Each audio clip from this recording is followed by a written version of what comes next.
निम्फो female किस तरह की फीमेल होती है? ये किसे कहते हैं निम्फो फीमेल? निम्फो फीमेल का मतलब होता है वो फीमेल जिसके अंदर एक्सेसिव सेक्सुअल डिजायर होती है।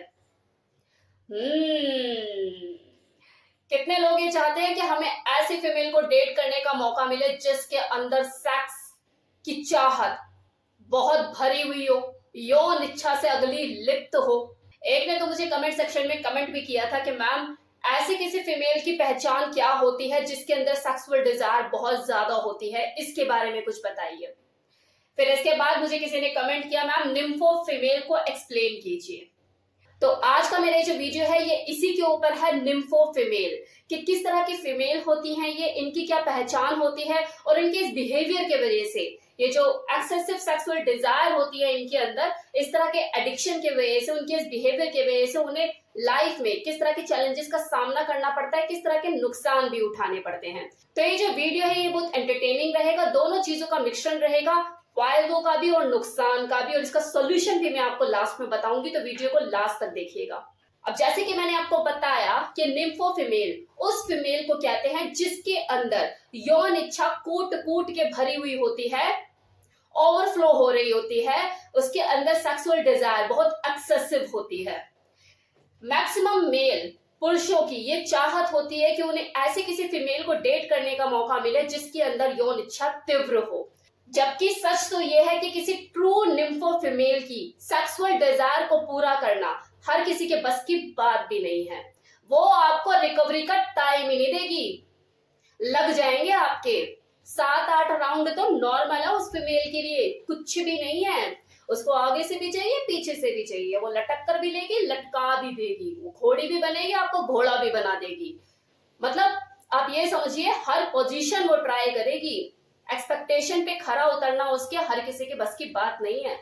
गाड़ी क्या, बेडरूम क्या, सोफा क्या, जहां उसे प्लेजर मिलता है, जहां उसे नयापन लगता है, वो वहां शुरू। ऐसे फीमेल के साथ सबसे ज्यादा प्रॉब्लम तब होती है जब वो किसी के साथ रिलेशनशिप में हो और जो उसका पार्टनर है उसी की तरह सेक्सी ना हो, उसके अंदर वो यौन इच्छा ना हो, तो वो उसका सारा टाइम अपने पार्टनर को मनाने और सेड्यूस करने में जाता है, क्योंकि दोनों में कंपैटिबिलिटी नहीं है ना। अब अगले की यौन इच्छा तो आसमान छू रही है, दूसरा वाला बीच में कटी पतंग की तरह झूल रहा है। तो ऐसी जो फीमेल होती है उनके साथ सेक्सुअली कंपैटिबल हो पाना बहुत मुश्किल होता है। लेकिन अगर उसका जो पार्टनर है वो सेम उसी की तरह से है, उसकी भी लिबिडो उतनी ही हाई है, फिर इन दोनों के बीच में रोज सेलिब्रेशन होता है, हर दिन दिवाली। इस तरह की जो फीमेल होती हैं इनका एक्स्ट्रा मैरिटल अफेयर होना कोई बड़ी बात नहीं है। अगर आपको ऐसे में पता लगता है कि उस फीमेल का जो है एक्स्ट्रा मैरिटल अफेयर है, तो सोचो नहीं है तो दिक्कत है, because of excessive sexual desire.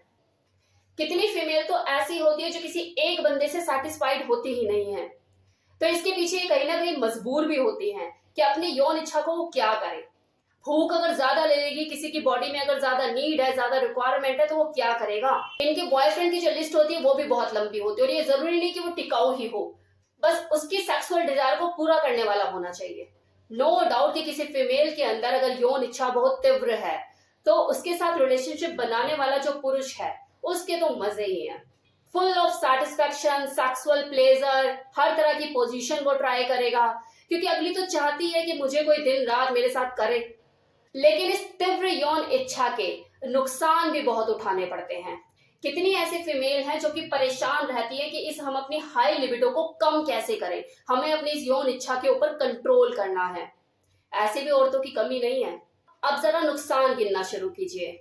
दिमाग जो है वो 24 घंटे सेक्सुअल थॉट से ऑक्यूपाई रहता है और कहीं दिमाग लगता ही नहीं है। ये जो हाई लिबिडो वाली प्रॉब्लम है, यानी कि तीव्र यौन इच्छा, ऐसा नहीं कि फीमेल नहीं पाई जाती है, कितने पुरुष भी ऐसे होते हैं जिनके अंदर ये हाई लिबिडो होती है और उनके साथ भी सेम यही चैलेंजेस होते हैं। उनकी कमाई का आधा हिस्सा कॉल गर्ल या प्रोस्टिट्यूट के ऊपर खर्च होता है। इनफैक्ट वर्क प्लेस पर भी वो पोर्न देखने से बाज नहीं आते, खुद को रोक नहीं पाते, कंट्रोल नहीं कर पाते, ये जानते हुए भी कि जो सीनियर है वो देख रहा है, उसको पता है कि तुम अपने जॉब टाइम में, अपने वर्किंग आवर में ये काम करते हो। अपने सीनियर की वार्निंग देने के बावजूद भी वो रिस्क उठाते हैं, खुद को रोक नहीं पाते, अपनी यौन इच्छा के आगे मजबूर हो जाते हैं। ऐसे मेल फीमेल जिनके अंदर ये जरूरत से ज्यादा यौन इच्छा होती है, वो किसी के साथ भी एक हेल्थ रिलेशनशिप बिल्ड ही नहीं कर पाते। अब है कि इस निम्फोफिलिंग, इस सेक्सुअल एडिक्शन से आखिर निकला कैसे जाए। तो सबसे पहले यहाँ पर आपको ये चेक करने की जरूरत है कि आप सच में निम्फो पर्सनालिटी हो, क्योंकि सेक्सुअल एडिक्शन एक टाइम पे हर किसी के साथ होती है। जवानी का जोश भी होता है कि इंसान कंट्रोल नहीं कर पाता, ये टाइम हर किसी की जिंदगी में आता है। लेकिन हर शराब पीने वाला शराबी नहीं होता। तो इसलिए आपको ये चेक करना है कि आपके अंदर ये निम्फो पर्सनालिटी वाले सिम्टम्स हैं या नहीं, आप सच में एडिक्टेड हैं भी या नहीं। अब इसके लिए आपको कुछ बातों पर ध्यान देने की जरूरत है। नंबर 1, कि क्या आप मैस्टरबेशन जरूरत से ज्यादा करते हो, मतलब इतना आप ओवर कंट्रोल हो चुके हो कि जगह भी नहीं देखते, वर्क प्लेस भी आपके सीनियर ने आपको वार्न भी कर रखा है लेकिन तब भी आप बाज नहीं आते, ओवर कंट्रोल हो चुके हो, इस तरह की चीजें आपके साथ हैं। और एक चीज और जो कि बहुत इंपॉर्टेंट है मेल और फीमेल दोनों के लिए, कि अपने सेक्सुअल प्लेजर को पाने के लिए आपके दिमाग में कहीं किसी को सेक्सुअली असॉल्ट करने का विचार तो नहीं आता, किसी को मॉलेस्ट करने का, किसी के साथ जोर जबरदस्ती करने का। तो अगर आपके अंदर इन चारों बातों में से कोई एक बात है, मतलब आपको ऐसा लगता है कि यार ये वाली जो चीज है ये मेरे साथ है, तो आपको अपनी मेंटल हेल्थ पे काम करना जरूरी है एज अर्ली एज पॉसिबल। आपके लिए ही अच्छा है, आपके मेंटल पीस के लिए अच्छा है, आपकी फिजिकल हेल्थ के लिए अच्छा है। अब आपको क्या करना है, सबसे पहले एक पेन पेपर लीजिए और अपनी पर्सनल रिकवरी करना शुरू कीजिए और सोचिए कि इस तरह के बिहेवियर से, इस सेक्सुअल एडिक्शन से आपको अभी तक क्या क्या नुकसान उठाने पड़े हैं। आपकी फैमिली, आपके क्लोज रिलेशनशिप, आपके पर्सनल रिलेशनशिप किस तरह से इफेक्ट हुए हैं, आपके करियर में किस तरह से ये बाधा बना हुआ है, किस तरह से आपकी नाकामयाबी का सबसे बड़ा रोड़ा बना हुआ है, आपकी मेंटल हेल्थ को, आपकी फिजिकल हेल्थ को किस तरह से नुकसान पहुंचा रहा है, किस तरह से इफेक्ट कर रहा है। लिस्ट बना ली। अब लिस्ट बनाइए कि आपको किस किस तरह के पॉजिटिव चेंज लेकर आने हैं और फिर आप अपने ऊपर काम करना शुरू कीजिए। काम क्या, सबसे पहले आप उन अपने दोस्तों से कट ऑफ कीजिए जो आपको प्रेरित करते हैं, बूस्ट करते हैं, चल यार मस्ती मार के आते हैं, चल इधर चलते हैं, उधर चलते हैं। ये जो लोग हैं ना, ये जो यार दोस्त हैं आपके, आपका जो सर्कल है, जिनके बिना आप जी नहीं सकते, जो आपके सेक्सुअल बिहेवियर को ट्रिगर करते रहते हैं, बार बार बूस्ट करते रहते हैं, इनसे दूरी बनाना शुरू कीजिए।